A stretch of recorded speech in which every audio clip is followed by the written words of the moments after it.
பெரிய முட்டாள். சம்பர் அன்னைக்கே நான் வந்து சொல்லியிருக்கேன், நாம எதிர்க்கிறது யாருக்குங்க?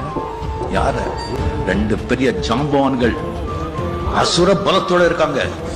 அசுர பலத்தோட ஒரு பக்கம் பாத்தீங்கன்னா 10 ஆண்டுகள ஆட்சியில கிடையாது, மிகப்பெரிய ஆளுமை மிக்க தலைவர். இப்ப இல்ல, அவருடைய பாரிஸ் அந்த லெகசியை நிரூபிக்கணும். அந்த நிர்பந்தம் வாழ்வா சாபாவுடைய நிர்பந்தம்.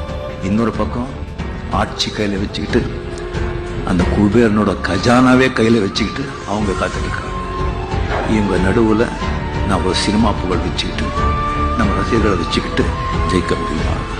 என்னை நம்பி ஒரு வழிக்கடன் ஆக்குறது இந்த வயசுல இந்த காலத்துல அது எனக்கு தெரியாது. அது பல பேர் பல விதமா பேசுவாங்க. சொல்லுவாங்க, அதுக்கு சொல்லுவாங்க, பயந்துட்டாங்க சொல்லுவாங்க, போற வரும்போது அப்படின்னு சொன்னாங்க.